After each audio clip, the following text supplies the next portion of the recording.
You can outrun your enemies, outrun your past, but you can never outrun yourself. The wind howled across the frozen road, ice crystals shimmering like scattered diamonds under headlights. A sleek car sat wounded, its tires shredded, smoke curling upwards as if warning of worse to come. A woman stood nearby, elegant but shattered, her breath escaping in frantic clouds, desperation etched into every trembling line of her body. A silhouette appeared weathered, cautious, yet drawn forward by instincts he thought he'd buried long ago. His boots crunched on gravel, each step echoing with memories of past wars, lost loves, and regrets too heavy to name. Their worlds were never meant to collide. But tonight, fate had other plans.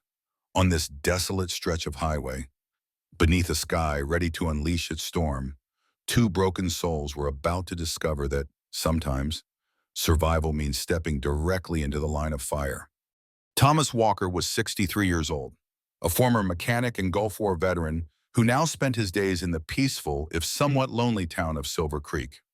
Set in the heartland of America, far from major cities, Silver Creek ran at a slower pace, filled with weather-worn barns, old churches, and gravel roads. Thomas lived in a small house he'd bought nearly 2 decades earlier, just off the main route that led out of town. The house had a sagging front porch made of creaking wooden planks, and the paint on the siding had long since peeled away, exposing the rough grain underneath. But if you asked Thomas, he'd say it had character just like him. The biggest difference now was that he was no longer living alone.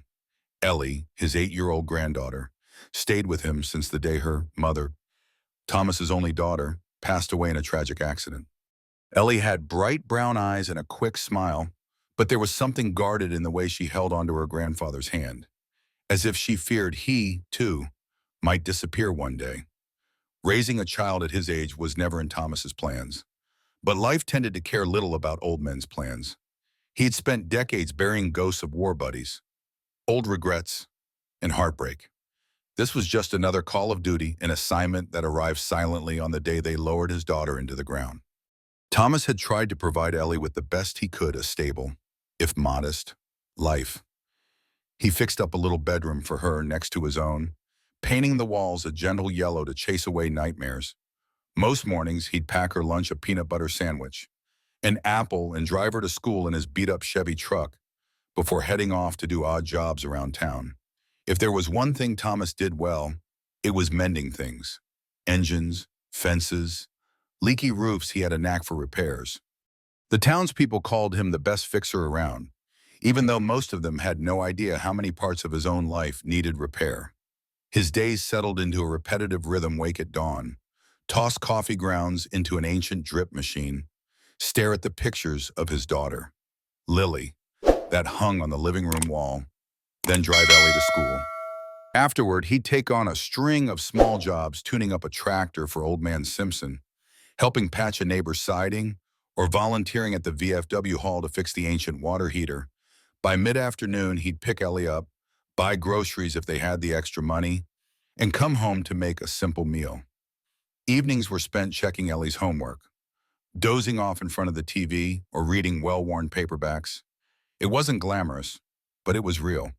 He had become accustomed to this quiet, careful existence where every dollar counted and every day felt like a standstill in time. Underneath it all, though, was a deep well of regret and memory. He rarely discussed his military service, except in hushed references to the Gulf War or to the small Purple Heart medal tucked in a box in his bedroom drawer. He rarely talked about Lily's father, an old flame who'd vanished before Ellie was born. The few times Ellie asked about her own mother, Thomas's voice would get thick, and he'd change the subject to something practical like how to properly wind the grandfather clock or how to tie fishing knots. He loved Ellie fiercely, but he also felt the weight of failing Lily in ways he couldn't articulate. Each day, he prayed for a small dose of grace, just enough to get them both through without losing what little they had. Little did he know, that dose of grace or chaos was about to appear on a frosty November night, wrapped in a story far more complicated than anything he could have imagined. It was a day that started out unremarkably. A Tuesday, he thought, Judging by the faint ring of the phone that morning, usually townsfolk called on Tuesday to schedule repairs for the rest of the week. After driving Ellie to school, Thomas pulled out of the parking lot and headed out on one of the old county roads that snake between bare cornfields. The sky was the color of tarnished silver, threatening a mix of sleet and snow. His plan was to drop by an abandoned cabin near the outskirts, which needed its chimney patched, then circle back in time for Ellie's dismissal at 3:30. He was about a mile out of town when the shape first caught his eye.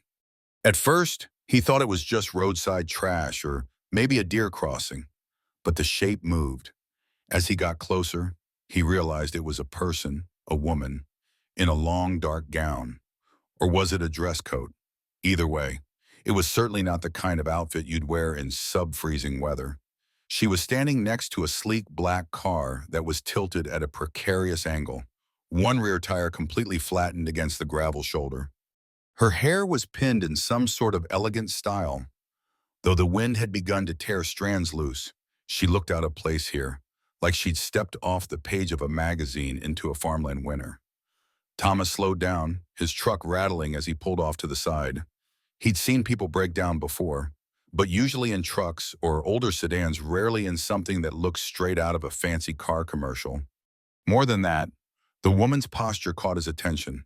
She clutched her arms around herself, shivering, obviously unprepared for the cold. The look in her eyes as she turned toward him was a mix of relief and dread, as if she were both desperate for help and afraid to ask. "Ma'am," Thomas called as he rolled down his window. The wind whipped cold air into the truck's cab. "You need a hand with that tire." She paused, blinking as though snapped out of a trance. Yes," she said finally, voice trembling. "I don't know how to change it." Her breath came in visible puffs. Even from a few feet away, Thomas could see the threads of fear etched into her face. He half expected her to mention roadside assistance or insurance, but no, she seemed almost unprepared for the very concept of a flat tire. "I tried calling for help. My phone's dead," she added. Thomas nodded.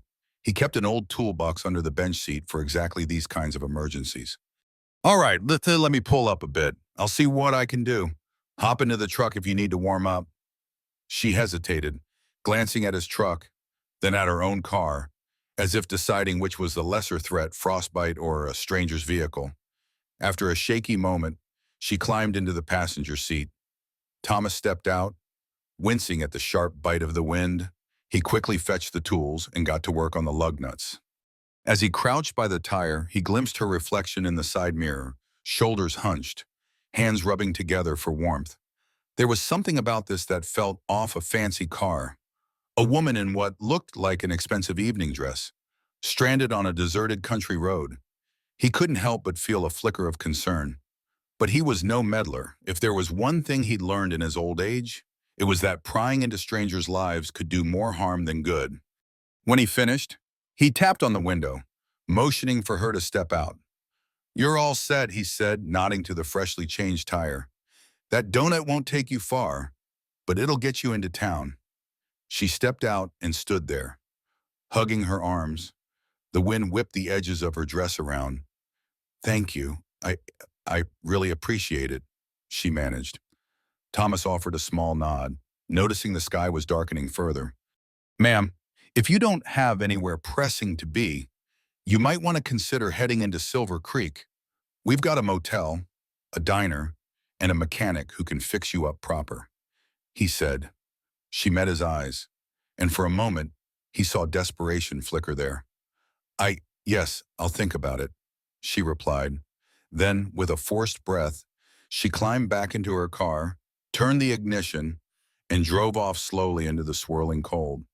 Thomas watched her taillights vanish, that uneasy feeling still tugging at his gut. Thomas carried on to the cabin, did his patchwork on the chimney, and felt an odd mixture of relief and curiosity settle over him. Usually, he'd fix a neighbor's fence or reattach a storm door without a second thought, but something about that mysterious woman stayed in his mind. By the time he wrapped up his tasks and headed back to pick Ellie up from school, he half expected to see that car in the local garage or the motel parking lot. But the day passed quietly. That night, with dinner finished and Ellie nodding off in front of an old cartoon, Thomas thought of the woman again. He pictured her huddled in that seat, trembling from the cold, and wondered if she'd found a warm room to stay in or pressed on to her original destination. Guilt prickled him as he realized he hadn't even asked her name. He told himself she was probably long gone. People with shiny cars and expensive dresses didn't linger in a place like Silver Creek. The next morning brought a light dusting of snow. He woke Ellie, helped her pull on warm boots, and drove her to the small elementary school. The sun was barely a pale glow behind thick clouds. Usually on a day like this, Thomas might stop by the diner for a coffee and chat with the folks who drifted in, but something pushed him to take a different route. He circled down the main drag, passing by the old motel, Smith's Motel, a squat, single-story strip with a flickering neon vacancy sign. As soon as he turned onto that street, he saw the black car. It was parked in a corner spot under a burnt-out lamppost, half covered in frost. He slowed, pulled over, and peered inside. Sure enough, the plush interior and tinted windows were exactly the same. A swirl of apprehension filled him. Whoever she was, she'd chosen to stay. But the car was empty, and the motel's office blinds were down. He idled for a moment, debating with himself. Usually, he minded his own business, but she'd looked so lost out there on the road. Finally, he switched off the engine and stepped out. The cold stung his cheeks as he headed for the motel office. The place smelled of stale coffee and worn carpet. Mrs. Smith, the owner, sat behind the desk in an old cardigan, half asleep until the door chimed. Her eyes flickered open. "Thomas," she greeted, "looking for a room?" He shook his head. "No, ma'am. Just wondering if the young lady who drives that black sedan is around. I, helped her fix a tire yesterday." Mrs. Smith's eyebrows arched. "She's in room 6. Quiet thing. Paid cash." Barely said a word. Thomas chewed on the inside of his cheek, deciding. "Could you ring her room? See if she wants to grab breakfast. Maybe I want to check on that spare tire." Mrs. Smith gave him a funny look. "Sure," she said, picking up a phone. Moments later, she nodded at Thomas. She said she'd meet you at the diner in half an hour. Thomas thanked her and felt a wave of relief. At least she was all right. Outside, the wind bit a little less harshly, or so it seemed. He climbed back into his truck and headed down the street to Brenda's Diner, a place known for cheap coffee, good pie, and an old jukebox that only half worked. He slid into a booth, ignoring the older men at the counter who were already dissecting last night's football highlights. The minutes ticked by, and he half convinced himself she wouldn't come. Then the bell above the door chimed, and there she was wrapped in a borrowed coat, hair up in a messy bun, and looking as if she'd barely slept. Her name was Margaret Dalton, she said, or at least that was the name she gave him. She didn't elaborate on what "at least" might imply, and Thomas didn't ask yet. They sat across from each other in the small booth, the plastic seat covers sticking whenever they shifted. Steam rose from 2 mugs of coffee. Margaret wrapped her hands around hers, sipping slowly as though she'd never tasted anything so warming. She still wore that same haunted expression as the day before, but maybe it was a bit softer now that she was indoors. "I'm sorry if I caused you trouble," she said quietly. She had a voice that, while subdued, hinted at a cultured background that she pronounced her words carefully, with the kind of polish you'd expect from someone who had studied abroad or grown up in a bigger city. "I didn't know who else to call, and your name came to mind when the motel owner asked." Thomas nodded. "Glad you stayed in town. That donut tire won't hold up long on the highway." He paused, searching her face for clues. "Are you headed somewhere specific?" Or, she lowered her gaze. "I don't really know right now. I left in a hurry." That was all she seemed willing to say. "I appreciate your help again, truly, but I don't want to impose." Thomas studied her. She looked well-groomed but worn down, like someone who'd once had all the privileges in the world but had them slip through her fingers. He remembered that look in some of the men he'd met in the service guys from wealthy families who ended up on the front lines. discovering how fragile comfort could be. Listen, he said, clearing his throat. If you need any repairs on that car, I can point you toward the local garage. It's run by a friend of mine. Sam, he won't overcharge. Margaret nodded her thanks but said nothing about whether she'd go. Instead, she let the conversation drift. They talked about small things, the diner's scrambled eggs, the smell of fresh biscuits wafting through the air. She asked about the town, how many people lived here, if there was a library. Thomas noticed she avoided mentioning family, or why she'd been dressed so formally. He also realized how curious he was to know. He told himself it wasn't his place to pry, that it was enough that she seemed safe. But questions simmered inside him. Nonetheless, after breakfast, Thomas offered to give her a ride back to the motel, or even to the garage, but she politely declined. I need the walk, she said. Pulling the borrowed coat tighter around her, he watched her step outside into the cold morning, her breath a white cloud in the gray air. She paused briefly by the door, glancing back through the glass window as though she wanted to say more. Then, she left. Thomas sighed, finishing the last of his coffee. There was an ache in his chest that made him feel protective, maybe because he recognized a pain or sorrow in her that mirrored something of his own. He'd lost so much: his wife, his daughter, illusions about war and heroism. Could it be that she was running from her own illusions? Too quiet that afternoon, Thomas picked Ellie up from school. Her cheeks were rosy from the cold, and she clutched a piece of construction paper covered in glitter and crayons. Papa, she said excitedly, we're drawing our family trees in class. I need pictures. Do we have any of Mom when she was a little girl? The mention of Lily always sparked a keen mixture of pride and pain in Thomas. He forced a gentle smile. We might. Let me look in the old photo box tonight. Why don't we pick something for dinner first? They ended up buying a few groceries: a pound of ground beef, a bag of potatoes, and a pack of instant gravy mix, meager, but enough to make a hearty stew. While Thomas drove home, Ellie chatted about the project, about how some kids in class had big families, and she only had him. We'll make our branch special, Thomas promised. Maybe we'll show them how strong a small family can be. Despite the heaviness that always followed the memory of Lily's absence, Ellie's energy could warm the entire house. She clomped up the porch steps, carefully placed her school bag inside, then sat at the worn kitchen table, crayons at the ready.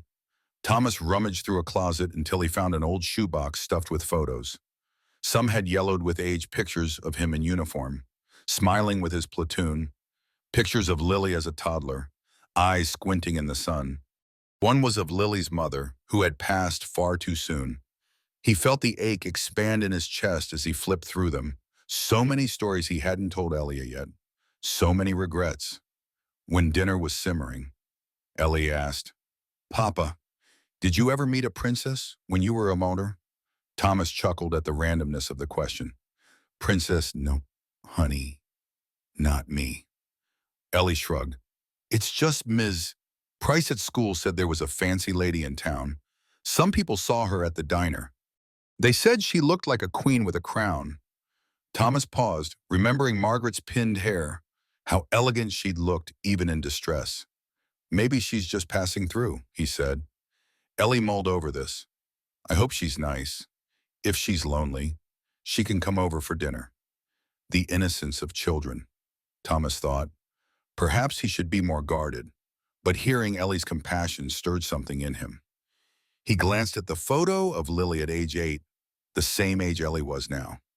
How similar they looked, how open-hearted. Lily had always been the type to invite lonely strangers for dinner. 2. That night, as Ellie slept, Thomas sat on the porch, a mug of tea in his hands. The sky was clear, dotted with stars.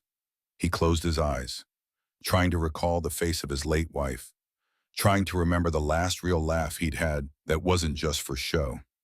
His mind drifted to Margaret's trembling form by that broken-down car.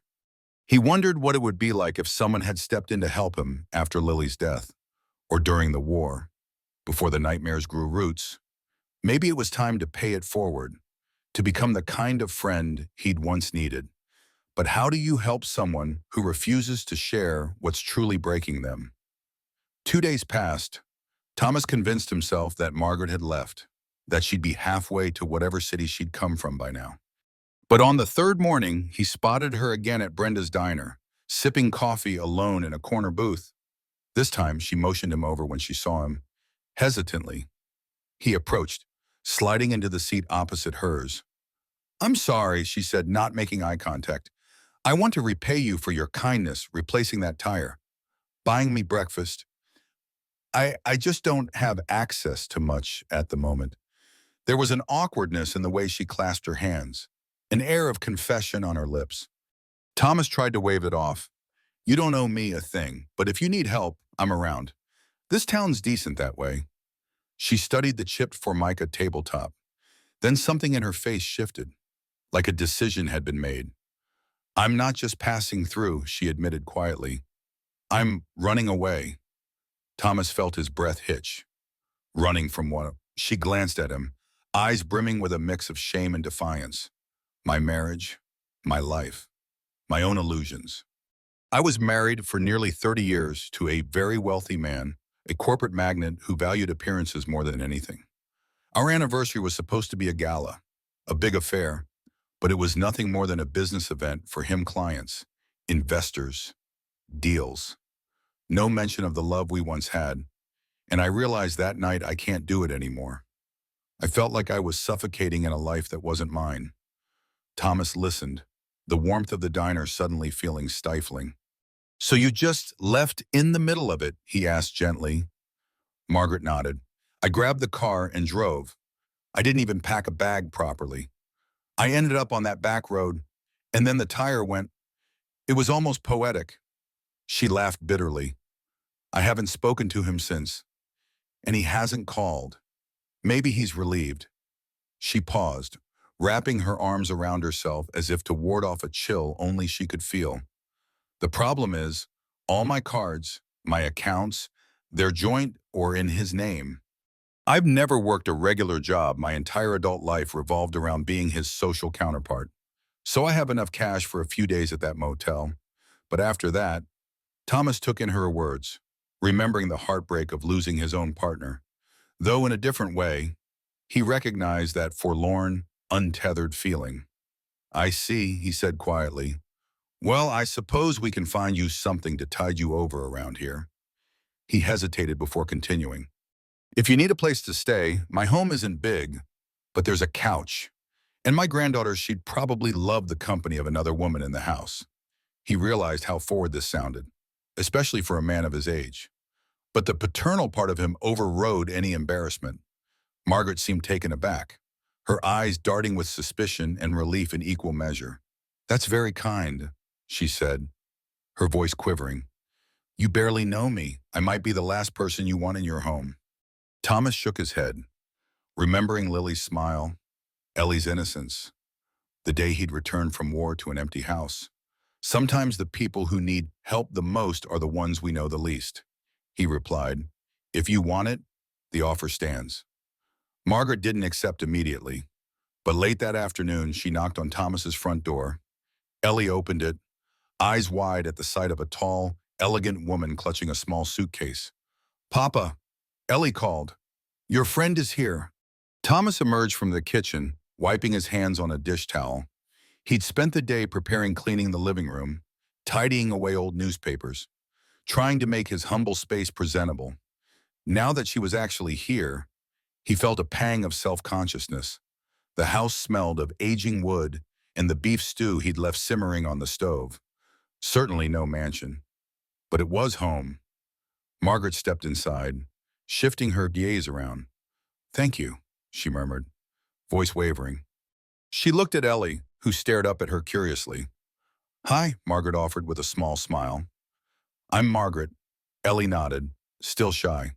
"I'm Ellie," she said, stepping aside so Margaret could enter fully. Thomas motioned her toward the couch, which he'd made up with fresh linens and a couple of spare pillows. "It's not a bedroom, but it'll be private enough," he explained. "At least until you figure out your next steps." Margaret clutched the handle of her suitcase. "This is very generous," she said again. She sat down on the couch gingerly, as if afraid to break something, when Ellie scampered off, presumably to finish a drawing or read a book. Thomas set a steaming bowl of stew on the coffee table. Figured you might be hungry, he said. We don't have fancy fare, but it's filling. The stew's aroma filled the small living room. Beef, onions, potatoes, carrots. Margaret's eyes glistened, and for a second, Thomas wondered if she was about to cry. Instead, she blew gently on the spoon and took a bite. It's delicious, she said softly. That night, after Ellie had been tucked in, Thomas lingered in the living room. Margaret was quietly folding a sweater she'd taken from her suitcase. He noticed how she arranged it carefully, as if she'd done it 1,000 times under more luxurious conditions. She stared at the sweater for a moment, then turned to him. I used to dream about running away, she confessed. I was a classical pianist once, you know. Then life, marriage, social obligations. Somewhere along the line, I stopped playing, stopped doing the things I loved. Everything was about his career. She paused, letting the weight of those years settle in the silence. It's strange, being here in someone else's home, yet feeling more at ease than I have in a decade. Thomas was reminded of the day Lily had come home from the hospital with Ellie, how the house felt too small, yet so filled with love. You can stay as long as you need, he repeated. I don't have much, but I've got enough. Margaret nodded, blinking rapidly to dispel the tears forming. She rubbed her arms, as if an old ache had flared up. All these years, I felt like I was living for someone else. Now I'm terrified I don't know how to live for myself.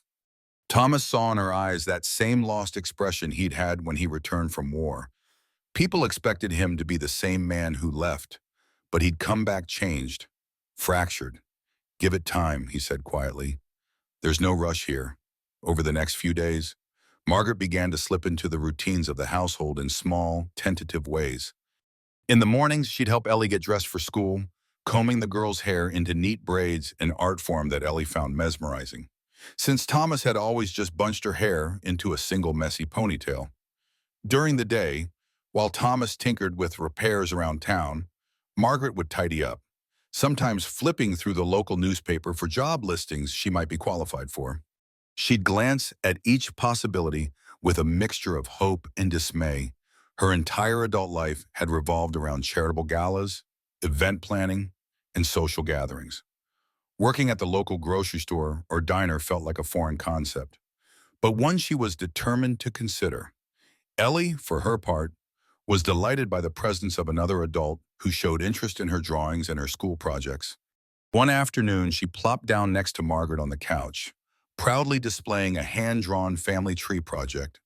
There, in bright crayon colors, was Ellie at the center, with Thomas above her, and Lily, her mother, perched on a branch marked by a small halo. Margaret's eyes lingered on Lily's name. She was your mom, she asked gently. Ellie nodded.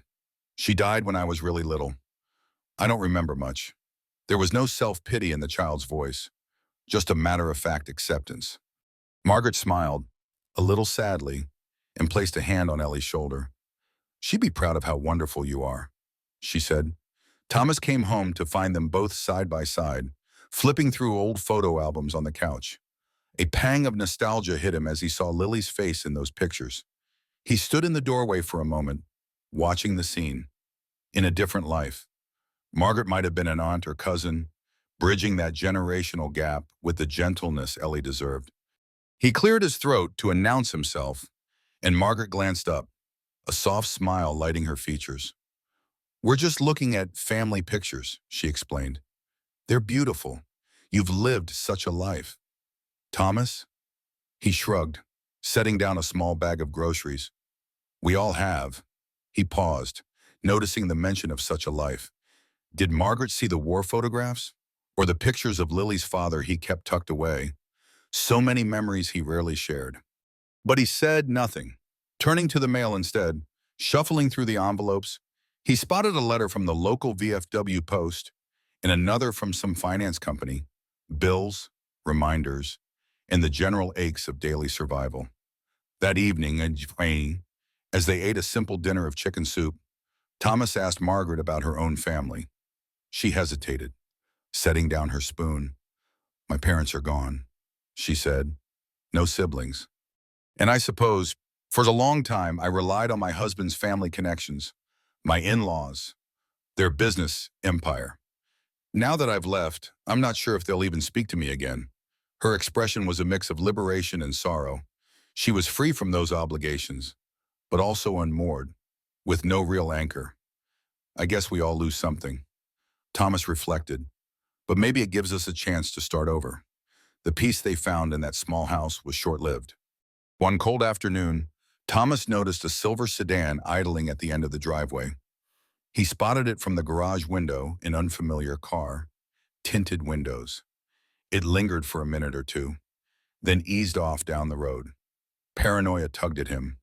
Perhaps it was just a lost driver, but the feeling in his gut said otherwise. He remembered the look of men on recon missions, that tension of watchers. Later that day, while picking Ellie up at school, he could have sworn he saw the same sedan parked across the street. When he tried to circle back, it disappeared. Thomas told himself he was imagining things, but the memory of Margaret's confessions, her wealthy husband, his corporate interests didn't sit right. Wealthy men didn't just let their wives vanish quietly, especially if the marriage entailed contracts, money, or reputations. He returned home with Ellie, a new worry gnawing at him. Sure enough, that evening, as the sun dipped below the farmland horizon, someone knocked on the door. Thomas peered through the sidelight window and saw a man in a crisp suit, his hair slicked back. Margaret, sitting at the kitchen table, paled. "That's Roderick," she whispered. "My husband's assistant." Her voice trembled. "He must have tracked me through the motel," or Thomas placed a reassuring hand on her shoulder. "Stay here," he instructed, stepping onto the porch. Roderick gave a professional smile that didn't reach his eyes. "Thomas Walker, I presume Margaret is inside." "Isn't she?" he asked. "We'd like her to come back. This is a matter of some urgency." Thomas stood firm. "I don't believe she wants to see you." Roderick's smile faded. "Mr. Walker, I understand you are being hospitable. But Mrs. Dalton's husband wants her to return for her own sake. She's not well, and there are significant financial assets at stake. We wouldn't want this situation to escalate." Thomas caught the subtle threat in those words: assets, situation, escalate. "She's not some item to be retrieved," Thomas growled. Roderick's eyes flickered. "I see. I'll inform Mr. Dalton she's unwilling to come quietly. But be advised her accounts, her resources, are all linked to him. If she remains away, she'll have to deal with lawyers, possibly the authorities. Are you prepared to shield her from that?" Thomas tensed. As if reading his posture, Roderick turned slightly, glancing at the living room window. "She can't run forever," he said softly. "We'll be in touch." Without another word, the assistant strode to his sedan, started the engine, and drove off. The night air felt colder than before. Inside, Margaret had tears shining in her eyes. "I'm sorry," she whispered, voice shaky. "I didn't mean to drag you into this." Thomas exhaled, remembering the day he got the telegram that Lily was gone. He recalled how helpless he felt in the face of unstoppable events. He put a hand gently on Margaret's shoulder.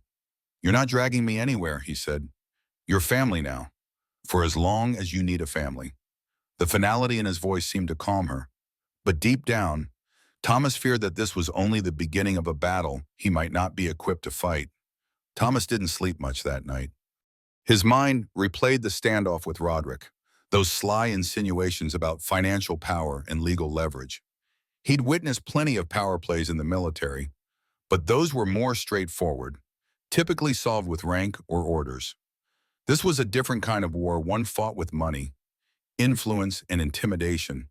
In the soft glow of the kitchen's single light bulb, he sat hunched over a mug of coffee, the clock ticking away minutes that dragged into early dawn. Now that he had a child and a fragile guest under his roof, the stakes felt immeasurably higher. Ellie, too young to grasp the gravity of the situation, noticed the tension but couldn't name it. She stuck close to Margaret, asking if she was okay, if her fancy husband was going to take her away. Margaret tried to reassure the girl, but her own nerves were frayed. To ease the anxiety, Thomas brought out an old upright piano and heirloom that had collected dust in the storage shed for years. He rolled it into the living room, and Margaret's eyes lit up. If only for a moment.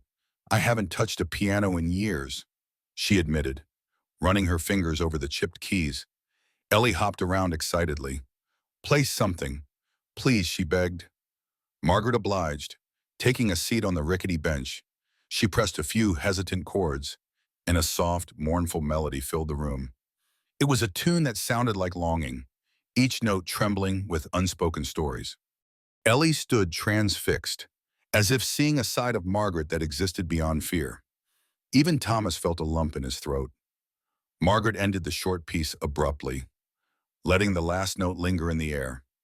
I used to love Chopin, she whispered. Maybe one day, I'll remember how to play him properly. That evening, after Ellie was in bed, Margaret and Thomas discussed what to do next.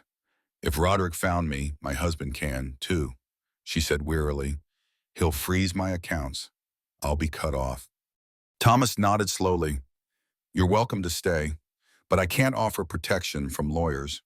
I'm a mechanic, not a miracle worker. He paused, rummaging through some old folders in a small desk by the wall. But I do know an attorney, a woman named Grace Patterson in the next county over. She helped me with some veterans benefits issues after Lily died. She might be able to advise you. Margaret looked at him, relief flickering across her features.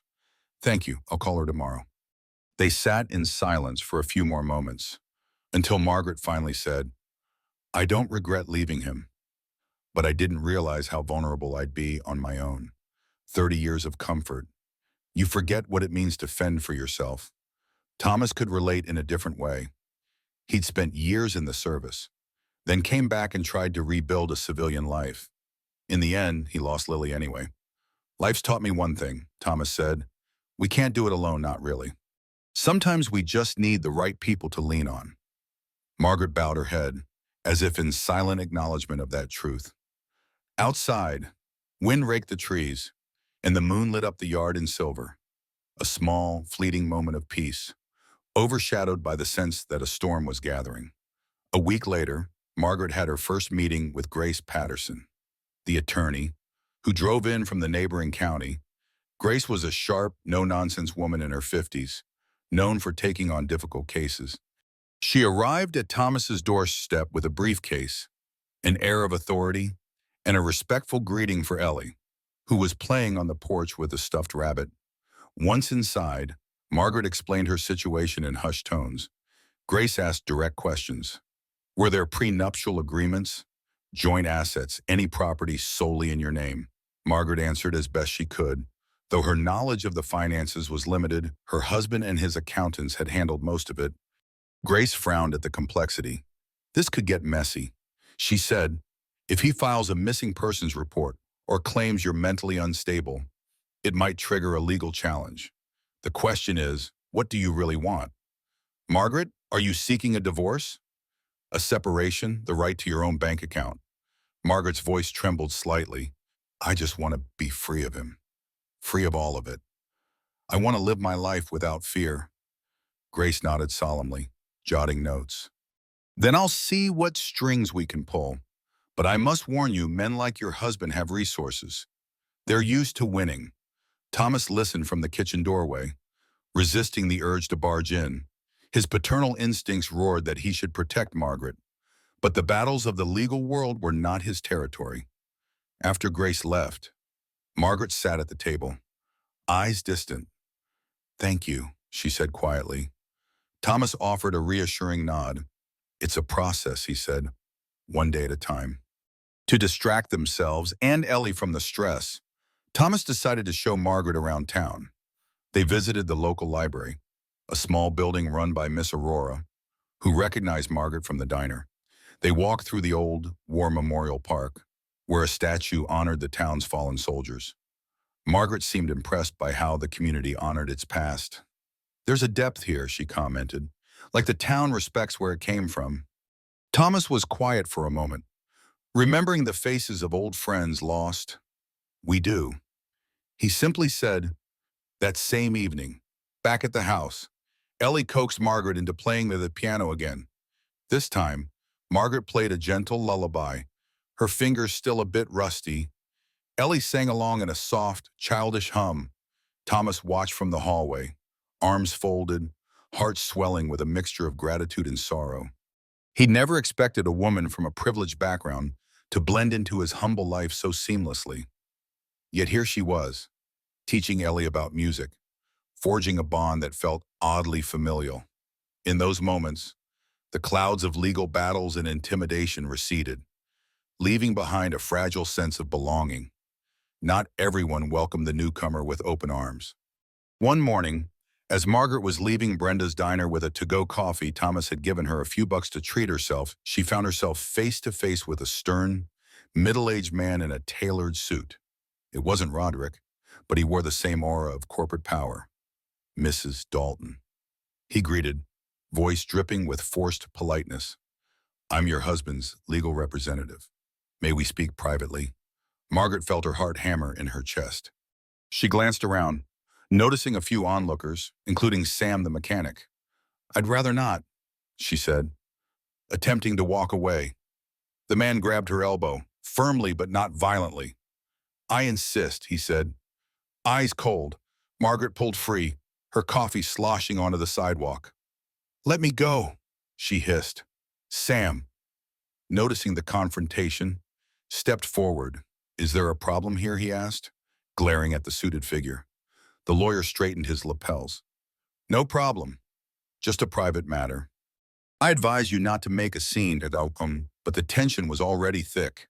Sam, a large, broad-shouldered man, didn't budge.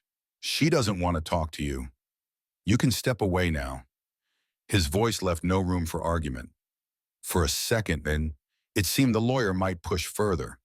But seeing the growing crowd of townsfolk gathering, Brenda came out with a spatula in hand. He relented. Mrs. Dalton, your husband expects you to return. He spat. This fiasco is damaging multiple business ventures. If you don't comply, there will be consequences.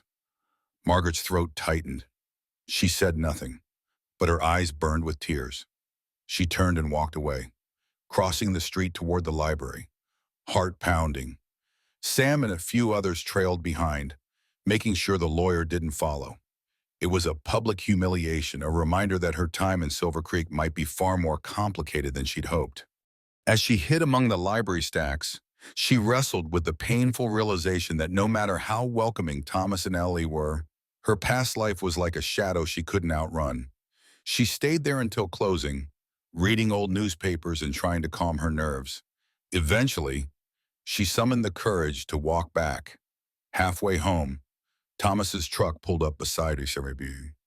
Ellie was in the passenger seat, waving frantically. We heard what happened, Ellie cried, leaning out the window.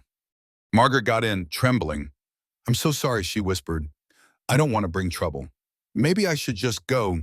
Thomas cut her off. I won't hear that. You're not going anywhere unless you choose to. This is just intimidation. His voice was gruff, but his eyes showed worry. Ellie reached over and squeezed Margaret's hand. We're your friends, she said simply. Margaret could only nod, tears slipping down her cheeks. She realized in that moment that running was no longer the answer. She had to face this, whatever it meant. Days turned into weeks, and winter settled heavily over Silver Creek. The frost on the windows and the hush of fallen snow gave the town a dreamlike quality. But for Margaret, reality was anything but serene. Letters arrived from her husband's legal team, threats of litigation, ultimatums about returning. Grace Patterson advised her to stand her ground, and eventually a court hearing was set in the city. On a bitterly cold morning, Thomas drove Margaret there, leaving Ellie with Mrs. Smith at the motel for the day. The city courthouse loomed large, a stark contrast to the humble simplicity of Silver Creek. Margaret's hands trembled as she gripped her file of documents, some bank statements, a prenuptial agreement she'd miraculously found among old papers. Inside, her husband was absent, represented instead by a cadre of well-heeled lawyers. Grace stood by Margaret's side, calmly presenting evidence that Margaret was not mentally unfit, that she had the right to separate from an unhappy marriage, that the resources in question were partly inherited from her own late parents. Ironically, the lawyers tried to paint Margaret as impulsive, irresponsible, running from her duties. But Grace countered each claim with a calm, methodical precision. After hours of back and forth, the judge declared that Margaret had a right to her independence and that any further attempts by her husband's team to strong-arm her would result in legal scrutiny of the husband's financial dealings. It was a partial victory, not a final divorce decree, but enough for Margaret to breathe again. She was allowed a temporary living stipend from the joint accounts until a formal settlement could be negotiated. More importantly, the judge sternly warned her husband's side to cease harassment. As Margaret stepped out of the courtroom, tears of relief blurred her vision. She found Thomas in the hallway, waiting anxiously. One look at her expression, and a small smile tugged at the corner of his mouth. He took her by the shoulders gently. "You okay?" She nodded, letting out a shaky laugh. "I think so. I'm free to go home. You're home, if you'll still have me." Thomas's eyes glistened with unspoken emotion. "Absolutely." They left the courthouse, arms full of legal papers. On the drive back, Margaret stared out at the snowy fields rolling by. "I can't believe it's almost Christmas," she murmured. "Noticing the frosted trees and the lights some farms had begun to hang, I feel like the entire year was stolen from me." Thomas gripped the wheel, a thoughtful expression crossing his weathered face. "Maybe the holidays can be a new start," he said. Margaret glanced at him, heart swelling. She realized that for the first time in decades, she could choose how to spend Christmas, not for show, not for a corporate but for real. She reached over and squeezed his hand, and he squeezed back. Snow flurries drifted across the windshield, a gentle promise of something new in the making. Silver Creek came alive for Christmas, modest though it was. The local shops put up tinseled wreaths, and the community center set out a large plastic Santa for the kids to marvel at. Margaret found herself swept up in the modest festivities. She helped Ellie make homemade ornaments out of colored paper and glitter, which they hung on a small tree that Thomas had chopped down from a nearby pine grove. One evening, a group of carolers passed by, singing off-key but full of cheer. Ellie giggled at how Mr. Fletcher, the retired mailman, forgot half the lyrics to "O Holy Night." The night before Christmas Eve, Margaret decided to cook a special meal, something beyond stew or soup. She'd never been a master chef, but she'd observed countless caterers at fancy events. She put together a roast chicken with rosemary and garlic, mashed potatoes, and a side of roasted carrots. The savory aromas filled the house, making Thomas exclaim he hadn't smelled anything that good since his mother's Sunday dinners as a boy. During the meal, Ellie asked if they could open just one gift early. Thomas laughed, remembering how Lily used to do the same thing. He nodded, and Ellie scampered to the tree, pulling out a small, boxy present labeled for Margaret. Inside, Margaret found an item wrapped in tissue paper, a small wooden music box, intricately carved, probably from an antique store. She lifted the lid, and a soft lullaby chimed an old melody that somehow tugged at her heart. "Thomas, Ellie, thank you," she whispered, tears brimming. Ellie beamed. "We wanted you to have something that made music, since you play piano." Margaret smiled through her tears, overcame by the kindness. Later, after Ellie had gone to bed, Margaret and Thomas sat by the fire crackling in the small brick fireplace. She spoke haltingly, but with growing confidence, about her life before. "I was a promising pianist in college. Then I met Warren, my husband. He was charming, exciting, and wealthy. My parents adored him. I stepped away from my dreams and slid into his world. At first, it seemed like a fairy tale travel, parties, big homes, but somewhere along the line, I lost track of who I was. I think that's why I ran. I just couldn't bear the emptiness anymore." Thomas listened, his gaze steady. "It takes courage to walk away from a life you built, even if it was never truly yours," he said. She turned to him, her eyes reflecting the glowing embers. "I feel like I can breathe here, It's not just about leaving him. I'm finally finding me again. Thomas reached out and gently brushed a strand of hair from her face. Home is more than walls and rooftops. Margaret, it's people who accept you, scars and all. She leaned in, resting her head on his shoulder, and for a quiet moment, neither spoke. The fire popped, the old wooden floor creaked, and outside, a gentle snowfall blanketed the yard. In that fragile hush, they both realized that the journey to healing was far from over, but they would walk it together, come what may. New Year's Eve arrived, marking nearly 2 months since Margaret had first stumbled into Thomas's life on a remote country road. The hush of winter lay over Silver Creek like a thick blanket, muffling footsteps and quieting souls. That afternoon, Ellie ran into the living room, brimming with excitement. "Papa, Margaret, there's a party at the community center tonight. They have music and snacks." Margaret chuckled, remembering the lavish galas she used to attend. "I'm afraid I'm not dressed for a grand event," she teased, looking at her sweater and worn jeans. Thomas grinned. "Then it's perfect. That's how we do it around here, come as you are." Later, they gathered under the community center's string lights, along with dozens of townsfolk. Some danced to old country tunes. Others sipped cider and caught up on the year's happenings. Ellie found her friends, darting around in a swirl of giggles. Margaret and Thomas stood at the refreshment table, watching the swirl of small-town cheer. Every so often, someone would call out a greeting to Thomas Walker or Miss Dalton, or ask how they were doing. Margaret felt an unfamiliar warmth flood her chest, a sense of belonging that no black-tie gala had ever given her. When a slow song came on, an old tune from the 70s, Thomas held out a hand. "Care to dance?" She hesitated, heart fluttering, then let his strong, weathered hand envelop hers. They swayed gently on the makeshift dance floor. Margaret felt the rough fabric of his flannel against her cheek, and she let her eyes close. The music played softly, and she remembered all the times she'd faked a smile at corporate events. Here, Vit. She didn't have to pretend. She was just Margaret, once a pianist, now free to reinvent herself among people who knew the value of honest labor and quiet devotion. When the song ended, an impromptu countdown began for the new year, someone holding a phone aloft, calling out 10, 9, 8 in a swirl of voices. At midnight, they all cheered. Ellie ran up and hugged them both. In the burst of confetti, cut-up newspaper strips, truly small-town style, and the echo of Happy New Year. Margaret felt tears slipping down her cheeks, tears not of sadness, but of gratitude. She looked at Thomas, who offered a gentle, almost shy smile, and pulled her closer. No elaborate fireworks, no cameras, just genuine affection.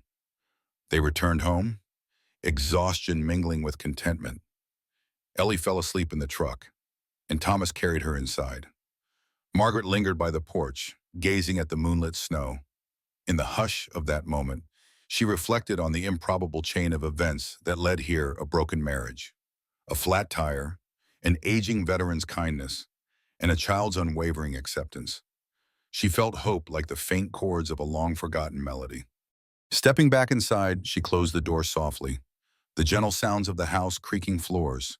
The distant hum of the heater welcomed her as if she truly belonged. In the coming months, Margaret would finalize her legal separation, slowly rebuild her finances, and start offering private piano lessons in town. Thomas would keep fixing fences, cars, and broken appliances, earning a modest but honest living. Ellie would continue drawing pictures of all three of them, sometimes adding a dog, though they didn't have one yet. Life would remain ordinary by many standards, yet extraordinary for those who understood the depths from which Margaret and Thomas had emerged. There, in that humble home, they discovered something far more valuable than wealth or social standing: the healing power of chosen family, and the quiet, steadfast rhythm of love that asked nothing but honesty in return. In life, every road we travel leaves its mark. Some roads scar us, others heal. As the cold wind softened into a gentle breeze, the small house on the outskirts of Silver Creek stood quiet beneath the pale moonlight, wrapped in snow and memories. They had both lost worlds, once familiar, luxury traded for honesty, solitude surrendered for companionship. The journey had been harsh, costly in ways money could never measure. But from the wreckage of past mistakes arose an unexpected family. Together, they found warmth in simple comforts, laughter in ordinary moments, and strength in a child's innocent faith. Maybe that's the truest gift, understanding that broken pieces can become something beautiful again, if we choose to let them. That love and acceptance often hide in plain sight, waiting for us to be brave enough to open the door. Yet, as the fire dwindled and the night sky stretched infinitely above, one quiet thought lingered, drifting gently like snowflakes onto the heart. Have you ever found home in the most unexpected place?